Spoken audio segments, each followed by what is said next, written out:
Hello दोस्तों, हमारे channel में आपका स्वागत है। आज हम कर रहे हैं शिव महापुराण देव जलंधर युद्ध। हमारे चैनल को लाइक कीजिएगा, शेयर कीजिएगा, सब्सक्राइब कीजिएगा, हमें अपना प्यार दीजिएगा, वीडियो को स्किप मत कीजिएगा। आज सोमवार दिन है। शिव महापुराण की कथा है। सनत कुमार जी बोले, एक समय जब समुद्र का पुत्र जलंधर अपनी स्त्री वृंदा सहित असुरों से सम्मानित हो सभा में बैठा तो परम कांतिमान शुक्र जी वहां आ पहुंचे, जिसके तेज से सब दिशाएं प्रकाशित हो रही थी। तब गुरु जी को आया देख असुरों सहित सागर पुत्र ने उठकर बड़े आदर से उन्हें प्रणाम किया और तेजस्वी गर्व भार्गव ने उन सबको आशीर्वाद दिए। फिर उनको एक दिव्य आसन पर बिठाकर वे दैत्य भी यथास्थान बैठे और सागर पुत्र ने नम्रता से यह प्रश्न किया, हे गुरुजी, राहु का सिर किसने काटा, यह आप हमें बतलाइए। इस पर शुक्राचार्य ने विरोचन पुत्र हिरण्यकश्यप और उसके धर्मात्म पुत्र का परिचय देकर देवता और असुरों द्वारा समुद्र मंथन की संक्षेप में यह सब कथा कहकर यह बताया कि जब समुद्र में अमृत निकला तो उसे देव रूप में राहु पीने चला। इस पर इंद्र के पक्षपाती भगवान विष्णु ने ही राहु का सिर काट दिया। यह सुनते ही जलंधर के नेत्र लाल हो गया। उसने बड़ा क्रोध किया। अपने धस्मर नामक दूत को बुलाकर गुरु का कहा हुआ सब वृत्तांत सुनाया और यह आज्ञा दी कि तुम शीघ्र ही इंद्रपुरी में जाकर उसे मेरी शरण लाओ। धमसर जलंधर का बड़ा निपुण दूत था। वह शीघ्र ही इंद्र की सुमधा नामक सभा में जा पहुंचा और कहा, हे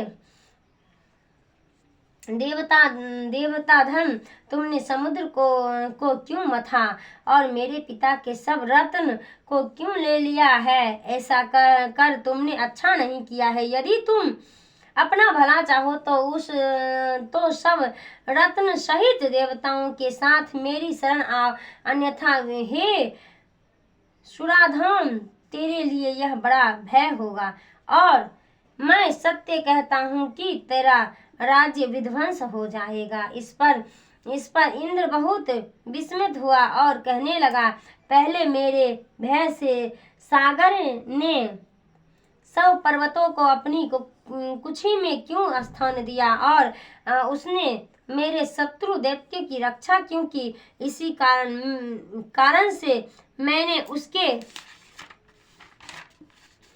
सब रत्न हरण किए हैं। मैं भी सत्य कहता हूँ कि मेरा द्रोही सुखी नहीं रह सकता। इसी प्रकार सागर के पहले पुत्र शंखासुर ने भी मेरी शत्रुता की थी।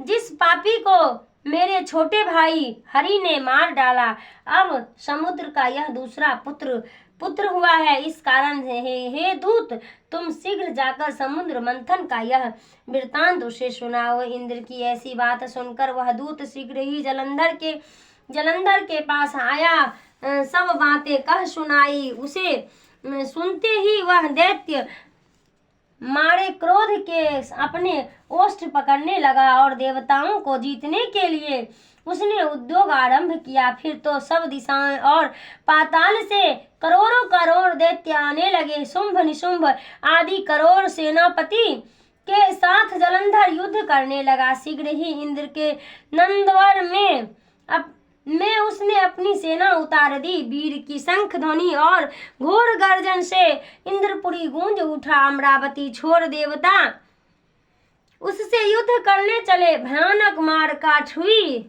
दोनों पक्ष के आश्चर्य अपने अपने दल के मृतक को जिलाने लगे। असुरों के गुरु आचार्य शुक्र अपनी मृत संजीवनी विद्या से और देव गुरु बृहस्पति द्रोणागिरी से औषधि लाकर जिलाते रहे। इस पर जलंधर ने अपने गुरु शुक्राचार्य से क्रुद्ध होकर कहा कि मेरे हाथ से मरे हुए देवता जी कैसे जाते हैं? जिलाने वाली विद्या तो एक आप ही के पास है, फिर वह क्या बात है? इस पर शुक्र जी ने देव गुरु द्वारा द्रोणगिरी से औषधि लाकर देवताओं को जिलाने की बात कह दी। यह सुन जलंधर और भी क्रुद्ध हो गया। शुक्र जी ने कहा, क्रुद्ध क्या होते हैं? यदि शनि हो तो द्रोणगिरि को उखाड़ कर समुद्र में फेंक दो, तब मेरे कथन की सत्यता प्रमाणित हो जाएगी। इस पर क्रुद्ध जलंधर शीघ्र ही द्रोण पर्वत के पास जा पहुंचा और एक परम वेग द्वारा अपनी भुजाओं से पकड़कर द्रोण को उठा समुद्र में फेंक दिया। भगवान शंकर का तेज जिससे जलंधर की कोई विचित्रता नहीं। पश्चात वह सागर पुत्र युद्धगन में आ खड़े वेग से देवताओं का संहार करने लगा। जब बृहस्पति जी औषधि लेने गए तो द्रोणाचल को उखाड़ा हुआ शून्य पाया। वह भयभीत हो देवताओं के पास आए और कहा, युद्ध बंद कर दो, जलंधर को अब नहीं जीत सकोगे। पहले इंद्र ने जो शिव जी का अपमान किया था, यह उसी का फल है। यह सुन देवता युद्ध में जय की आशा त्याग अत्यंत ही व्याकुल हो इधर उधर भाग गए। सिंधु सुत निर्भय हो अमरावती में घुस गया। इंद्रादिक सब देवताओं ने गुफाओं की शरण ली। जलंधर अपने शुंभ आदिक वीर दैत्य द्वारा भागे हुए इंद्रादिक की खोज करने लग गया और स्वयं भी मेरु आदि में उन्हें खोजने लगा। इति शिव महापुराण पंचम युद्ध खंड का 15वां अध्याय समाप्त हुआ। अब हम कल करेंगे जलंधर के साथ विष्णु सहित देवताओं का युद्ध। श्री शिवाय नमस्तुभ्यं, श्री शिवाय नमस्तुभ्यं, श्री शिवाय नमस्तुभ्यं, श्री शिवाय नमस्तुभ्यं, श्री शिवाय नमस्तुभ्यं। भोला सब दुख काटो हमारा, हो भोला सब दुख काटो हमारा। शिव शंकर जपू तेरी माला, भोले बाबा जपू तेरी माला।